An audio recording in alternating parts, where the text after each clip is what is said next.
She grabbed the hallway railing so hard her knuckles turned white, her pregnant belly pressing against the cold metal as a contraction ripped through her body right there on the third floor of Mercy General Hospital. A nurse rushed toward her, but the woman, her name was Diane Corbin, waved her off, straightened up, and kept walking toward room 314, where her 7-year-old daughter was dying. What happened in the next 45 minutes would become Mercy General legend, a story whispered about by nurses for decades, the kind of thing that made grown doctors excuse themselves to go cry in the supply closet. But before we get to the hallway, the moment that changed everything, you need to understand how Diane ended up walking those tiles at 8 months pregnant, alone, with nobody by her side except her own stubborn refusal to let her little girl leave this world without hearing her mother's voice one last time. Diane Corbin was 31 years old, 5'4", with dark circles so deep under her eyes they looked permanent. She worked 2 jobs, cashier at a grocery store during the day and cleaning offices at night. Her husband, Marcus, had walked out 14 months earlier, not because of another woman, not because of money. He left because he couldn't handle the diagnosis. Their daughter Ellie had been diagnosed with a rare and aggressive form of leukemia at age 5, and Marcus had driven to the hospital exactly twice before he stopped showing up entirely. Trust me on this, what he did later is something I'll get to. Ellie was a firecracker. Even with the treatments, even with the hair loss and the nausea and the bruises that bloomed on her skin from the slightest touch, that girl had a mouth on her. She'd tell the nurses jokes she'd heard from the cartoon channel. She'd rate the hospital food on a scale of 1 to 10 and hold up handwritten scorecards when the trays came in. The nurses loved her, every single one of them. Dr. Patricia Mendez, Ellie's oncologist, had told her staff more than once that Ellie Corbin was the bravest patient on the floor. But brave doesn't beat biology, believe me. By February of that year, the cancer had stopped responding to treatment. Dr. Mendez sat Diane down in a small conference room with no windows and told her the words no mother should ever have to hear. The leukemia had returned more aggressively than before, and this time it had spread. They were looking at weeks, maybe days. Diane had sat perfectly still in that chair, both hands resting on her pregnant stomach, and said nothing for a full minute. Then she asked one question. "Can I stay with her?" Dr. Mendez had nodded. "As long as you need to." That was 6 days before the hallway. Now here's where the story gets complicated. Diane's pregnancy was high risk. She'd been told by her OB, a no-nonsense woman named Dr. Kwan, that she needed bed rest for the remaining weeks. Her blood pressure was climbing. There was a risk of preeclampsia. Dr. Kwan had actually called the hospital and spoken to the nurses station on the oncology floor, telling them that if Diane showed up, they needed to get her sitting down immediately and monitor her. She was not supposed to be on her feet. She was not supposed to be under extreme stress, but Diane's daughter was dying, so bed rest wasn't happening. She showed up at Mercy General every single day. She rode 2 buses to get there because she couldn't afford gas money and Marcus had taken the car. She brought Ellie coloring books, stuffed animals from the dollar store, little bags of gummy bears that the nurses pretended not to see, and every night she rode those 2 buses home to an empty apartment, sat on the edge of her bed, and made herself eat something because the baby needed her to eat. Here's what nobody tells you about watching a child get sicker. It doesn't happen all at once. It happens in tiny subtractions. One day Ellie stops asking for the gummy bears. The next day she doesn't want to color. The day after that, she doesn't open her eyes when Diane walks in. Each subtraction takes a piece of the mother with it, and Diane was running out of pieces. On the morning of February 14th, Valentine's Day, if you can believe the timing, Diane woke up to a phone call from the hospital at 4:47 a.m. It was the night nurse, a woman named Rosa, who had become close with the family. Rosa's voice was careful but direct. "You should come now, Diane." Her numbers dropped overnight. Dr. Mendez is on her way in. Diane was out the door in 11 minutes. She didn't wait for the first bus. She walked to the main road and flagged down a cab, used the last $20 bill in her wallet, and told the driver to go fast. The driver, an older Haitian man named Georges, looked at her, pregnant, panicked, still wearing pajama pants, and turned off the meter. He didn't charge her a dime, drove her right to the emergency entrance and told her he'd pray for her. She squeezed his hand through the window and ran. Well, she didn't run. She moved as fast as an 8 months pregnant woman with high blood pressure can move, which is more of a determined waddle, but make no mistake, there was nothing slow about Diane's urgency that morning. She hit the elevator, jabbed the button for 3, and braced herself against the wall as the doors closed. Get this, when the elevator opened on the third floor, she found chaos. Two nurses were moving quickly down the corridor. An alarm was beeping from one of the rooms, not Ellie's room, a different patient. And the overhead lights had that awful fluorescent flicker that hospitals get at 5 in the morning when the world feels like it's barely holding together. Diane stepped out of the elevator and immediately felt another contraction. This one was sharper. It doubled her over and she grabbed the railing along the wall, breathing through clenched teeth. Rosa appeared from around the corner. She saw Diane and her face did two things at once: relief that Diane was there and alarm at the state of her. "Diane, honey, sit down. Right now. I'm getting a wheelchair." "No." Diane pushed off the railing. "Take me to Ellie. You need to sit. Your blood pressure?" "Take me to my daughter, Rosa." Rosa knew that tone. She'd heard it before from mothers on this floor. She took Diane's arm and walked her toward room 314. They were about 30 feet away when the door to the room opened and Dr. Mendez stepped out. Dr. Mendez was a tall woman, early 50s, with short gray hair and steady hands. She had been treating children with cancer for 22 years. She had lost patients before. But the look on her face when she saw Diane, that look was different. I swear this happened, because Rosa told this story for years afterward and never changed a single detail. Dr. Mendez walked toward Diane and took both her hands. "She's asking for you. She woke up about 20 minutes ago, and she's been asking for Mama." Diane's chin trembled for exactly 1 second. Then she locked it down. "Is she in pain?" "We're managing it. She's comfortable. But Diane, she's very weak." Diane nodded once and moved toward the door.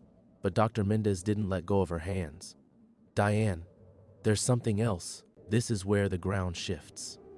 "Marcus is here." Diane froze. Not a figurative freeze, an actual, full-body stop. Her feet planted, her jaw tightened, her hands pulled away from the doctor's grip. "He showed up about an hour ago," Dr. Mendez continued.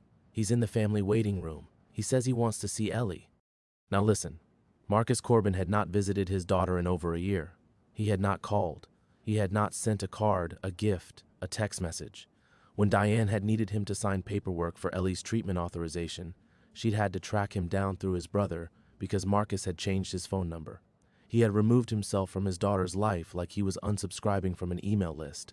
And now, on the morning his daughter was dying, he had shown up. Diane turned to Rosa. "Where is he?" "Family room. End of the hall." Diane didn't go to Ellie's room. Not yet. She turned and walked, with her contracting belly, her pajama pants, her exhaustion, and every ounce of fury a human body can hold, straight toward the family waiting room. And this is where the hallway moment begins. She pushed open the door, and there was Marcus.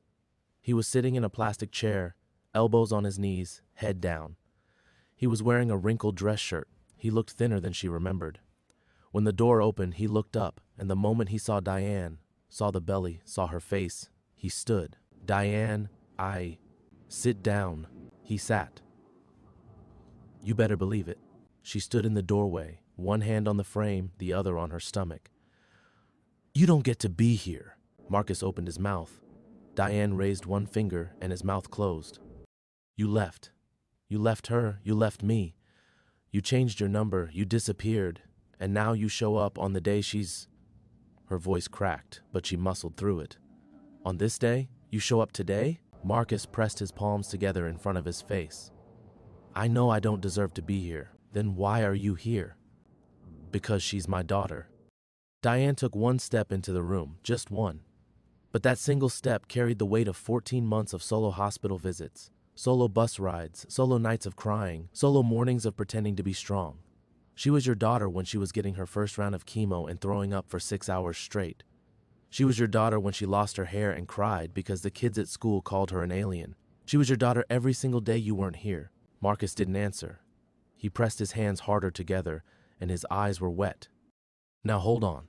I need to tell you what happened next, because this is where most people expect Diane to either throw him out or forgive him, and she did neither. She did something that nobody in that hospital saw coming, and it's the reason the nurses still talk about February 14th at Mercy General.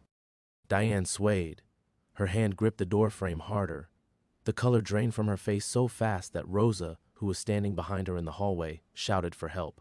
Diane's knees buckled and she went down. Not all the way, because Marcus was out of that chair faster than anyone would have expected. He caught her. one arm around her back, the other under her arm, and he lowered her to the floor gently, kneeling beside her. "Get a doctor," he yelled at Rosa. Diane was conscious but barely. Her blood pressure had spiked. Her vision was swimming. She could hear Rosa's shoes squeaking on the tile as she ran, and she could feel Marcus's hand on the back of her head, keeping it off the hard floor. And in that moment, in the cruelest possible timing, another contraction hit. This one was the worst yet. It felt like something tearing. "The baby," she whispered. "Something's wrong."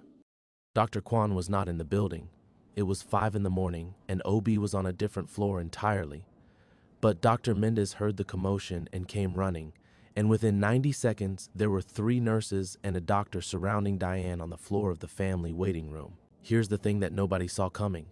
The baby was coming, right there, right then.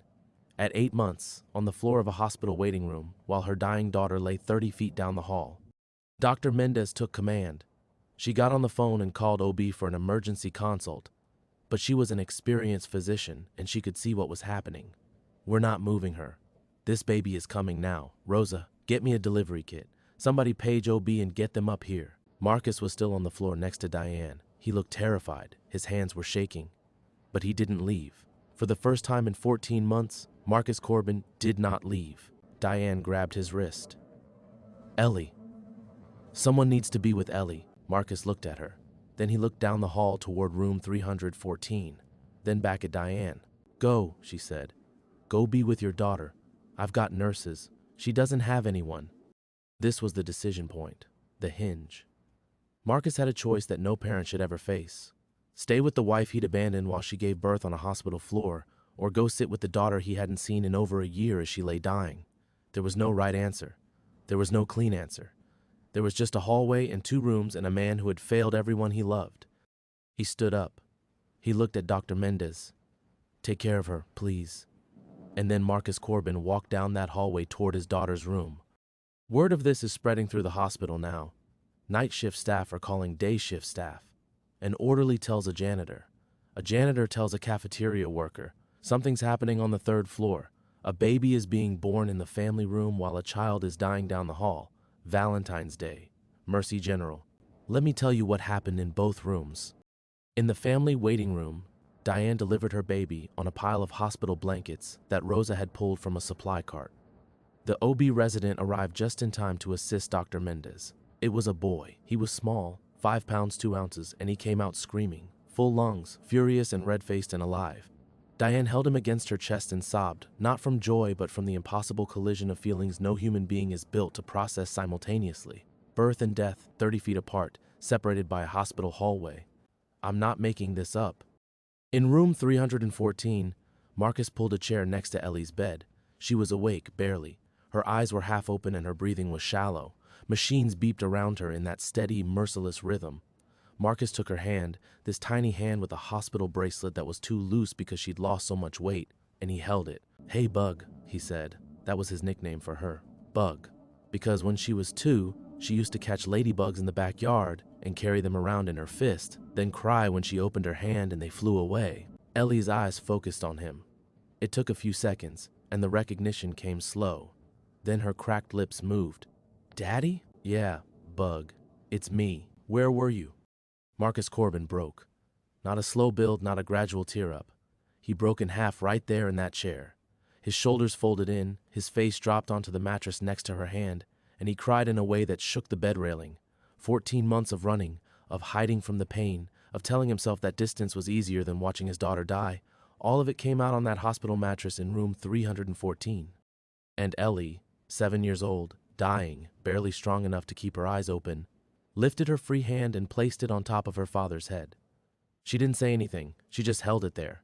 And here's the thing that Rosa said she would never forget, because she was standing in the doorway watching. Ellie started gently patting his head, the way a mother comforts a child, the dying girl comforting her broken father. Think about that. After a few minutes, Marcus lifted his head. He wiped his face with the back of his hand. "I'm sorry, Bug. I'm so sorry." "It's okay, Daddy." Her voice was thin, but it was clear. "Are you staying?" "I'm staying." "Pinky promise?" He wrapped his pinky around hers. "Pinky promise." Down the hall, the baby was breathing well. The OB resident had taken over, and Diane was stable. blood pressure still high but no longer in the danger zone. They moved her to a bed that had been wheeled into the family room. She was holding her newborn son, and she was staring at the ceiling, and she asked Rosa the question that had been burning through her since the moment Marcus walked away from her. Is he with her? Rosa nodded. He's with her. He's holding her hand. Diane closed her eyes. When she opened them, they were clear. Bring me to her. Diane, you just gave birth. You can't bring me to her. They put her in a wheelchair. Rosa wrapped the newborn in a hospital blanket and placed him in Diane's arms. And then they wheeled Diane Corbin down the hallway, the most important 30 feet of her entire life, from the family waiting room to room 314. And this is the moment, right here. This is what the nurses talk about. Rosa pushed the wheelchair through the doorway. Marcus looked up from Ellie's bedside. Ellie's eyes drifted toward the door, and everything in the room stopped when Ellie saw the baby. Her eyes opened wider than they had in days. Something crossed her face, not just recognition, not just surprise, but something deeper, something alive. She tried to push herself up in the bed. Marcus gently helped her, propping another pillow behind her. Rosa wheeled Diane right up to the bedside. Diane held the baby closer to Ellie so she could see. Ellie, this is your brother. Ellie stared at the tiny red face. She stared for a long time. Then she reached out one finger, slowly, carefully, with the 4-tube trailing from her hand, and touched the baby's cheek. He's warm, she whispered. He is, Diane said. What's his name? Diane hadn't decided. She and Marcus had never discussed it because Marcus hadn't been around to discuss anything. She had a list at home, a folded piece of paper on her nightstand with 6 or 7 names written in pencil. But in that moment, looking at her daughter's face, looking at the way Ellie was touching the baby's cheek with a kind of wonder that seemed to fill her hollow body with light, Diane said the name that came to her. His name is Elijah. Ellie whispered the name to herself. Elijah. Then she looked at her mother. Eli for short? Diane almost broke right there. Yeah, baby. Eli for short. You see what she did? Eli. Ellie. As close as a name could get without being the same. A thread between the daughter who was leaving and the son who had just arrived. I still can't talk about this part without my throat getting tight. Ellie kept her finger on the baby's cheek. The monitor behind her beeped steadily. Marcus sat on one side, Diane in her wheelchair on the other. For a few minutes, nobody spoke. The room held all 4 of them, mother, father, daughter, and son, in a kind of terrible, beautiful stillness that will never exist in the same way again. Then Ellie said something that Dr. Mendez later told the hospital board during a staff meeting, because she wanted them to understand why their work mattered, why every dollar spent on that floor was worth it. Ellie looked at the baby and said, "Tell him about me, okay? Tell him I was funny." Diane's face crumbled. She pressed her lips to Ellie's forehead and held them there. Marcus put his hand on Diane's shoulder.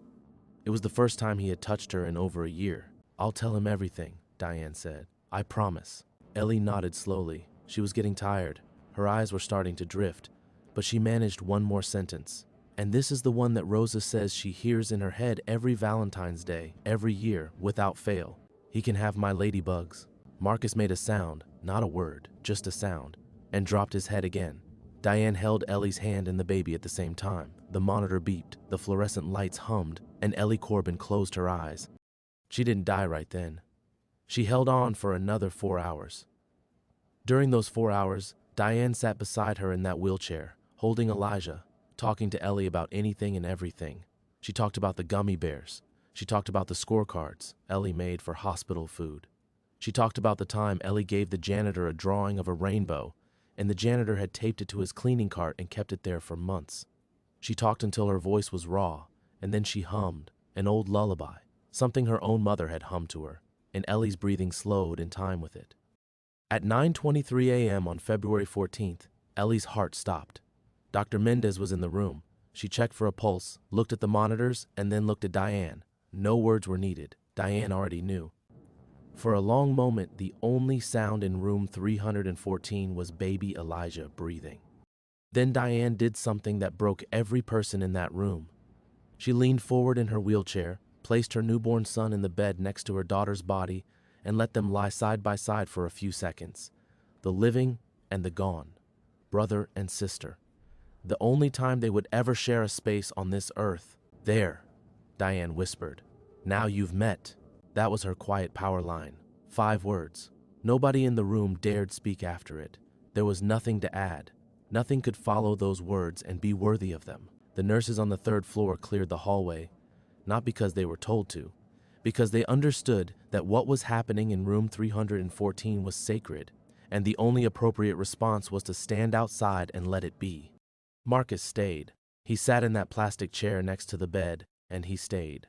And when the funeral home came later that afternoon, he walked beside the gurney all the way down to the loading area. He didn't say anything, he just walked. If this story has touched you, consider subscribing to this channel. We tell stories like this because they matter, because people like Diane Corbin deserve to be heard. Hit that button. It takes 1 second. Now, let me tell you what happened after. The aftermath is where most stories lose their nerve and wrap things up with a neat bow. This one doesn't get a bow, it gets something better. It gets the truth. Marcus did not become a hero. He did not magically transform into the husband and father he should have been. But he did something.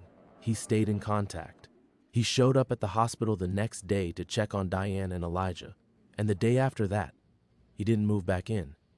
Diane didn't ask him to.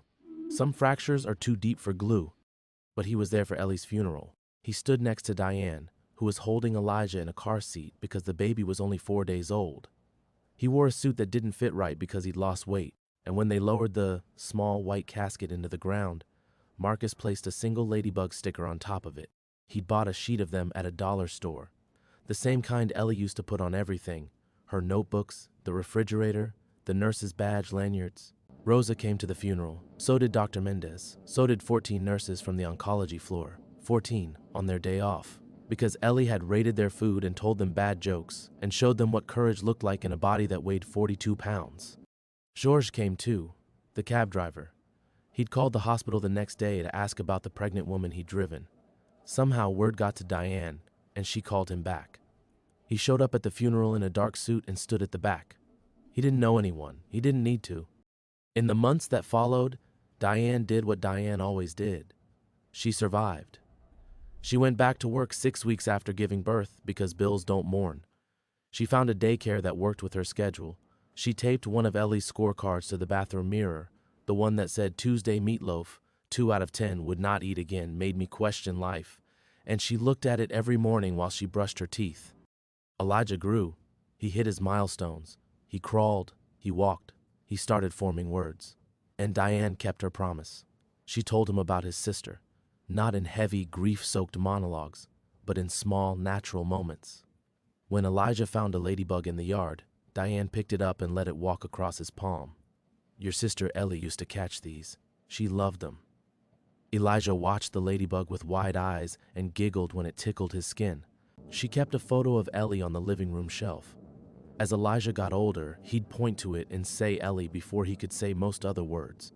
Diane made sure of that. Marcus came around once a month, sometimes twice. He and Diane never reconciled as a couple, but they built something else. A fragile, practical co-parenting arrangement held together by shared grief and the baby who carried a version of their daughter's name. It wasn't pretty. It wasn't a fairy tale. But it was functional. And in the real world, functional is sometimes the best you get. Dr. Mendez retired 3 years later. At her retirement party, she gave a short speech. She talked about her career, her colleagues, the advances in treatment.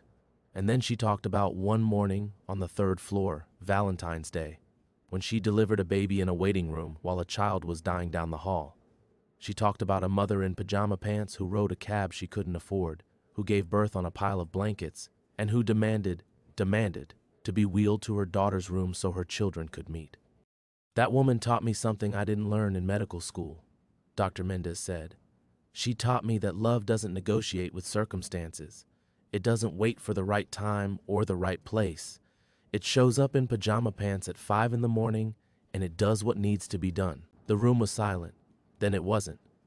Rosa kept in touch with Diane for years. Every Valentine's Day, she sent a card. Simple. Just a few words. Thinking of Ellie. Thinking of you. Diane saved every single one in a shoebox under her bed.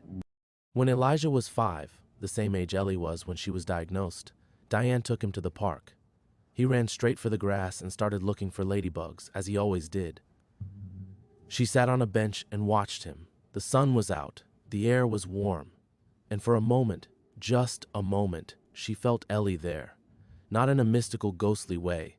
In the way that Elijah laughed, which sounded exactly the way Ellie used to laugh. In the way he crouched in the grass, focused and serious, hunting for tiny things with wings. You carry your dead with you, not as weight, as warmth, as reflex, as the shape of a laugh you hear in someone else's voice. I said I'd tell you what happened in that hallway, and I did. A pregnant mother walked 30 feet between two rooms. In one room, she'd just given life. In the other, she was about to lose it, and she connected the two, brother and sister, arrival and departure, beginning and end, in a moment so raw and so real that it burned itself into the memory of everyone who witnessed it. The hallway at Mercy General has been repainted twice since then. The family waiting room got new chairs. Room 314 has had 100 different patients. The physical space has moved on. But the story hasn't. It lives in Rose's voice when she tells it. It lives in Dr. Mendez's retirement speech. It lives in a shoebox of Valentine's cards and a sheet of ladybug stickers, and a little boy who knows his sister's name before he knows most other things. Diane Corbin was not famous. She was not powerful. She was a cashier and an office cleaner with high blood pressure and pajama pants and $20 to her name. But on February 14th, on the 3rd floor of Mercy General Hospital, she walked a hallway that most people wouldn't have been able to stand in, and she did it carrying a newborn son and a breaking heart and a promise she intended to keep. Tell him about me. Tell him I was funny. She did, Ellie, every single day.